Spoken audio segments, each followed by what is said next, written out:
Teman-teman sekalian, membangun kepercayaan diri pada hal yang positif itu tidak diikat dengan profesi seseorang, ya, atau tugas seseorang. Ya, kepercayaan diri itu tidak melekat kepada seorang ustadz saja, kiai saja, ya, seorang habib misalnya, seorang guru, tidak. Tapi semua kalangan sepanjang mengerjakan nilai kebaikan mesti membangun kepercayaan diri yang kokoh pada dirinya untuk komitmen mengerjakan kebaikan itu, sehingga melahirkan motivasi kuat untuk melakukannya, mengerjakannya siapapun dan apapun yang ia kerjakan. Apakah ia misalnya dia di birokrat, ya, di dunia birokrasi, apakah di dunia diplomasi, apakah seorang pebisnis, seorang pedagang, seorang perawat, dokter, insinyur, bahkan misalnya dosen, guru, mahasiswa, atau juga pekerjaan-pekerjaan yang dilakukan pada umumnya masyarakat, ya, baik bertani, berkebun misalnya dan sebagainya. Semua butuh kepercayaan diri, dibangun sepanjang dikerjakan itu baik, ya, sepanjang yang dikerjakan itu baik. Nah, sekarang membangun kepercayaan diri itu seperti apa? Maka dimulai dengan hadis Nabi Muhammad SAW yang diriwayatkan oleh sahabat Umar bin Khattab radhiyallahu taala anhu, haddatsana qala, ya kan, an Abi Hafs Umar bin Khattab radhiyallahu taala anhu qala Rasulullah sallallahu alaihi wasallam, innamal a'malu binniyat wa innama likulli imri'in ma nawa, faman kanat hijratuhu ila Allah wa rasulih fahijratuhu ila Allah wa rasulih, ya, faman kanat hijratuhu lidunya yusibuha aw imra'atin yankihuha fahijratuhu ila ma hajara ilaih. Itu kan rawahul Bukhari.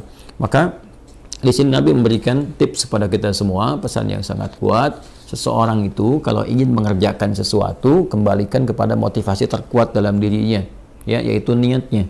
Jadi ada 3 tahapan kita mengerjakan sesuatu itu berdasar dari dasar hati kita dulu. Yang pertama ada keinginan, ya. Yang kedua ada tekad, yang ketiga ada niat. Nah, keinginan itu disebut iradah namanya. Setiap orang tuh ingin pada segala yang baik. Ya, kalau Anda tanya, mau nggak ke surga? Semua jawab mau. Ingin nggak haji tahun ini? Semua orang ingin. Ya, tapi apakah setiap yang punya keinginan punya tekad? Belum tentu. Ya, tekad itu azam namanya, azimah, punya tekad. Baik, saya ingin ke surga, saya punya tekad yang kuat untuk bisa mendapati itu. Ya, nah tekad ini akan menurunkan turunan-turunan sampai nanti ke niat.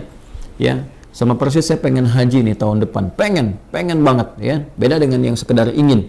Kayak ingin haji, ingin saja, tapi punya tekad, dia ingin mewujudkan keinginan itu. Nah, tahapan mewujudkan tekad tuh ke selanjutnya disebut dengan niat. Ada usaha pendahuluan, ya, nabung dari sekarang, terus berikhtiar, ya, ikhtiar yang optimal sehingga apa yang kita tekadkan itu bisa tercapai. Ingin ke surga, alhamdulillah, bertekad, apa surganya nih, Firdaus, maka kita siapkan, ya, berniat betul-betul, bikin tekadnya itu terwujud dalam bentuk perencanaan awal, perbaiki diri, boleh berhijrah, ya, berhijrah mendekat, meninggalkan yang buruk. Hijrah itu meninggalkan kebiasaan yang kurang baik, yang tidak Allah sukai, kepada kebiasaan baik yang Allah dan Rasulnya sukai. Itu poinnya. Jadi hijrah itu bukan menuntut kita pindah kepada suatu tempat tertentu, ya, kecuali kalau di tempat kita beraktivitas itu sangat tidak kondusif sekali. Ya, susah mendekat kepada Allah, terancam dalam keburukan, ya, di tempat kerja misalnya, tempat kerjanya diliputi keburukan-keburukan yang sulit sekali mendekat kepada Allah. Mau sholat susah, baca Quran susah, sementara kita sadar bahwa rezeki itu yang mengatur Allah. Kan kita sadar betul Allah Maha Pemberi rezeki, Allah mendatangkan rezeki. Ya, kenapa kita tidak berpindah ke tempat yang kemudian Allah sukai dan dengan itu keberkahan Allah berikan? Toh tetap kan rezeki tidak akan tertukar, toh tetap tidak akan berkurang. Ini kan poinnya. Nah, itu hijrah yang menuntut perpindahan tempat. Sama dengan tinggal di lokasi misalnya, yang di tempat tinggal itu walaupun kompleknya terlihat megah dan sebagainya, tapi fasilitas untuk masjid tidak ada, mau pengajian susah, mendekat kepada Allah juga tidak mudah, gitu kan? Anda mencari tempat yang teduh, yang nyaman ibadah, yang enak beraktivitas. Di situ kemudian Anda membangun kepribadian yang lebih dekat dengan Allah Subhanahu wa taala. Jadi hijrah itu prinsip dasarnya meninggalkan perbuatan yang tidak disukai oleh Allah dan Rasulnya kepada kebiasaan dan perbuatan yang disukai Allah dan Rasulnya. Jadi bukan menuntut satu perpindahan secara langsung, ya, atau pindah kepada misalnya komunitas, pengajian, golongan tertentu, bukan itu poinnya. Jadi jangan Anda katakan kalau berhijrah ini pindah ke golongan A, komunitas B dengan nama tertentu dan sebagainya. Bukan itu poinnya. Ya, lebih kepada mendekat kepada Allah. Siapapun yang bisa membimbing kita sepanjang sesuai dengan ajaran-ajaran yang disampaikan oleh Nabi, mengacu kepada keterangan dasar Al-Quran, ya kita ikuti dalam kebaikan. Ya, tanpa harus mencela atau menepikan orang-orang atau golongan-golongan lain tertentu. Nah, dalam konteks berpindah ini, maka lakukan semua karena Allah. Ya, motivasinya karena Allah dulu, nanti supaya dibimbing oleh Allah. Karena nanti orang melakukan sesuatu itu banyak motifnya. Ya tadi kata Nabi kan, "Faman kana hijratuhu lidunya yusibuha." Ada yang karena materi dunia. Ya, jadi Anda ini melakukan aktivitas untuk percaya diri ini, ya mengatasi sifat malu, minder, macam-macam. Apa yang mau dikejar? Karena dunia. Ya, kalau cuma dunia orang banyak sekarang. Ya, ada latihan-latihannya segala rupa untuk mencapai pekerjaan tertentu. Ada latihan sekarang di bidang bisnis misalnya. Dilatih Anda public speaking, bagaimana bicara depan orang, begini, begitu, dan sebagainya untuk capaian dunia. Ya, Anda akan dapat. Kata Nabi, Anda akan dapat. Ya, tidak ada kesalahan di dalamnya, sepanjang dicari itu baik, tapi belum tentu ada pahala untuk bekal pulang. Nah, niat itu menentukan apakah apa yang akan kita cari ini disukai oleh Allah, sehingga punya bekal akhirat, value-nya value akhirat, atau cuma dunia saja. Itu poin pertamanya. Jadi, tanamkan pada diri kita itu motivasi yang kuat untuk mengerjakan sesuatu ini lillah, karena Allah. Ya, dan Rasulnya. Nanti karena Allah itu memberikan kekuatan pada jiwa dan Rasulnya memberikan bimbingan yang sudah Nabi contohkan kepada kita, ya, dan mewariskan pedoman-pedoman kehidupan yang abadi sifatnya. Nanti tinggal diikuti di situ, ya kan? Nah, jadi yang pertama adalah membangun kekuatan niat, motivasi diri dulu. Motivasi diri dulu. Saya ingin melakukan ini sebagai hujjah saya ketika kembali kepada Allah. Ya, saya ingin melakukan ini ya supaya Allah ridha dengan saya. Nanti dari niat yang benar itu Allah berikan kekuatan pada diri kita. Nah, niat itu diterjemahkan dengan apa? Setelah muncul dalam hati kita, kita akan memulai aktivitas itu yang baik itu, maka kita bisa mulakan itu dengan memohon kepada Allah. Nah, di sini dia. Jadi membangun sifat kepercayaan diri, diantaranya memulai dengan menautkan aktivitas yang akan kita kerjakan, ya, dengan harapan perlindungan dan pemberian kekuatan serta bimbingan dari Allah. Mohon taufik namanya. Minta. Nah, itu keadaan itu disebut dengan tawakal namanya. Ya, tawakal itu menyerahkan keadaan kita yang akan kita ikhtiarkan, baik mulainya ataupun akhirnya kepada Allah, gantungkan kepada Allah, sehingga Allah memberikan perlindungan yang paripurna kepada diri kita. Maka Nabi mengajarkan kita untuk berdoa dalam memulai segala hal. Nah, doa itu juga membangun kepercayaan diri. Makanya orang kalau mau mengerjakan sesuatu, ketika dia berdoa lebih kuat kan? Ya, Anda mau bicara, Anda berdoa. Dan diajarkan kan di Quran di surat Thaha itu, bagaimana seorang Musa alaihissalam dibantu sekretarisnya Nabi Harun alaihissalam. Ya, dua-duanya datang kepada Fir'aun untuk berdakwah, menyampaikan kebaikan, membangun kepercayaan dirinya bagaimana? Kan berdoa dulu. Ya kan? Setelah dia berniat baik, menjadikan semua urusan karena Allah, dibimbing oleh Allah tuh. Ya, bimbingannya indah sekali. Ya, dibimbing oleh Allah, nanti kalau datang katakan yang baik-baik, katakan yang lembut supaya dia sadar. Ya, di Quran surat Thaha itu kan, ayat 43 sampai 44, faqula lahu qawlan layyina la'allahu yatadzakkaru aw yakhsha. Katakan yang lembut, ya kan? Katakan yang halus, tutur kata yang baik, yang elok, dengan retorika yang benar, kan? Sampaikan aja. Nah, mudah-mudahan dengan itu nanti ya, ada kelembutan pada hati dia, sehingga dia merasa takut kepada Allah dan memperbaiki diri. Nanti Allah bimbing, berikan kekuatan. Makanya nanti ayat-ayat berikutnya itu memberikan kepercayaan diri yang kuat kepada Musa. Ketika tawakal itu ada, lalu dibimbing doanya, Rabbi shrahli sadri wa yassirli amri wahlul 'uqdatam bil lisani yafqahu qauli. Lalu kemudian Allah menegaskan, jangan takut Musa, ya aku akan membersamai kamu, ya kan? Nah, kamu akan dibekali begini begitu dan sebagainya. Ini isyarat Quran yang sangat dalam.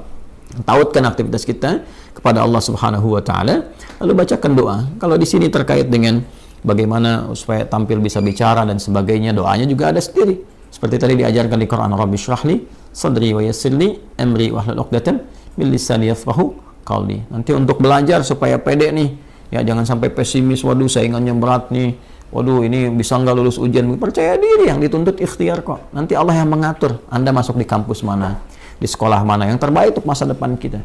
Kadang-kadang harapan kita ke A, tapi kata Allah jangan ke situ, kamu ke B aja, karena kamu nanti bakatnya akan dibutuhkan di bidang ini. Bisa terjadi. Ya, harapan masuk A, tiba-tiba masuk B, dan semua kampus bisa mendapatkan bagian-bagiannya gitu ya. Nah, maka di sini penting kita ikuti. Doa-doanya banyak ya. Rabbi zidni ilma warzuqni fahma, Allahumma faqihni fid din wa 'allimni ta'wil, sesuai dengan bidangnya masing-masing. Kalau belum tahu doanya, ucapkan apa? Ucapkan seperti Nabi bimbing dalam hadisnya. Ya, qala Rasulullah sallallahu alaihi wasallam, kullu amrin dhi balin la yubda'u fihi bi bismillahirrahmanirrahim fa huwa abtar. Maka mulai dengan bismillahirrahmanirrahim. Perbuatan baik itu niatkan, ya. Dalam diri kita kuatkan, ucapkan bismillahirrahmanirrahim. Anda mau kerjakan apa nih? Mau pidato? Bismillahirrahmanirrahim. Nah, ba itu nanti ada 14 makna. Di antara makna ba di situ nanti ada sebabiyah. Ya, dengan sebab aku akan mengerjakan ini, aku tautkan karena Allah. Ghayahnya, ghayah lillah, karena Allah Subhanahu wa ta'ala. Maka mohonkan kebaikan kepada Allah. Minta kebaikan. Bismillah, ya, Ar-Rahman Ar-Rahim. Nanti sifat-sifat Rahman dan Rahim Allah akan disertakan kepada kita. Maksudnya apa? Diberikan bimbingannya kepada kita, dioptimalkan, dinaungkan kepada kita. Dengan rahmat Allah kita akan dimudahkan beraktivitas. Dengan rahmat Allah dijaga dari kesalahan. Dengan rahmat Allah diberikan kekuatan. Itu Bismillahirrahmanirrahim. Makanya Nabi pun ketika mulai menerima wahyu diminta oleh Allah untuk pede, untuk percaya diri. Walaupun Nabi nggak pernah belajar, ya, nggak pernah beliau punya guru formal, nggak ada beliau pernah masuk madrasah, ya kan? Nggak pernah belajar, ummi sifatnya. Ya, sifatnya apa? Ummi. Maka apa yang terjadi? Yang terjadi ketika menerima wahyu kan, ya kata malaikat, Iqra, baca. Ma'ana biqari, saya betul-betul nggak bisa baca. Iqra, ma'ana biqari, saya betul-betul nggak bisa baca. Ya, sampai yang ketiga kan, Iqra ma'ana biqari. Nabi bisa mengatakan ma qara'tu. Ya, pakai bentuk kata kerja, bentuk past tense, kemudian dengan sigat ma nafi. Ya, saya nggak bisa baca. Tapi ketika ma bertemu dengan ba, itu taukid sifatnya. Ma ana bi. Ya, ma ketemu dengan ba, itu penguat taukid. Ba-nya jadi taukid. Saya betul-betul nggak bisa baca. Maka apa yang diturunkan oleh Allah Subhanahu wa taala untuk membangun kepercayaan diri beliau? Iqra bismi rabbikal ladzi khalaq. Muhammad SAW niatkan baca itu, ya, baca untuk mengikuti bacaan yang dibimbing oleh siapa? Oleh hamba yang Allah utus, ya, dan dengan kuasa Allah yang membuat, menjadikan sesuatu aja begitu mudah.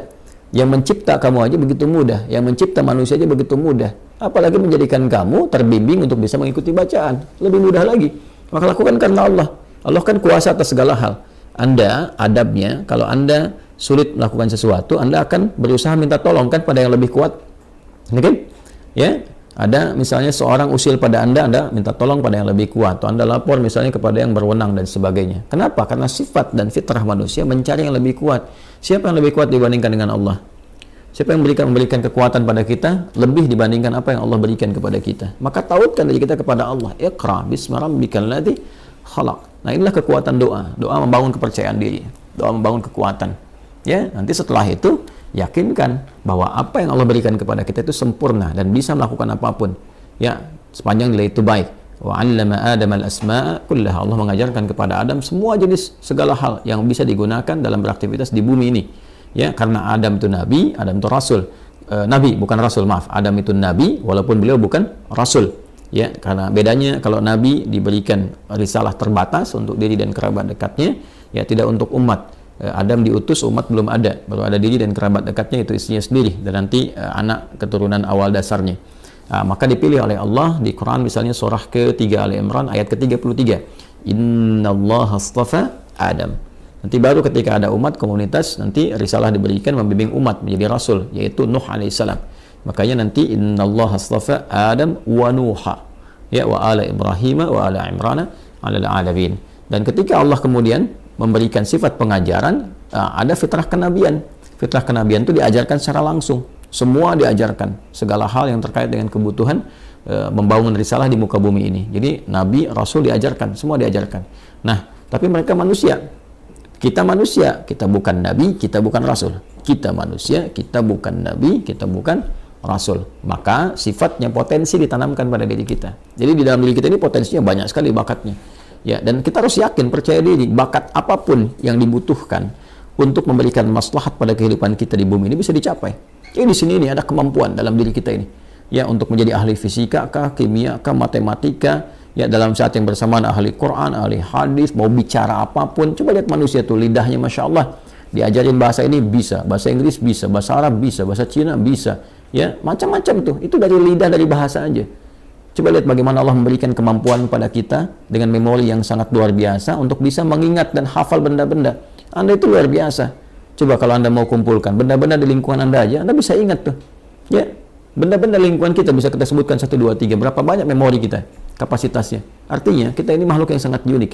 Makhluk yang sangat istimewa. Laqad khalaqnal insana fi ahsani taqwim. Quran surah 95 ayat keempat itu. Allah bersumpah dengan 3 risalah. Risalahnya Nabi Isa alaihissalam, Nabi Musa alaihissalam, Nabi Muhammad SAW.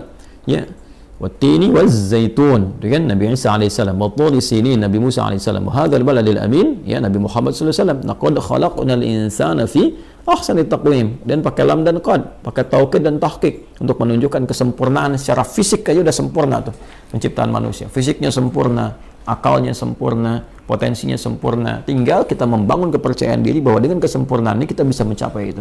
Kita bisa, kita bisa, kita bisa. Percaya pada diri kita dan tautkan kepercayaan itu kepada Allah Subhanahu wa taala. Maka itu di antara cara yang terbaik. Kemudian setelah itu ikhtiar.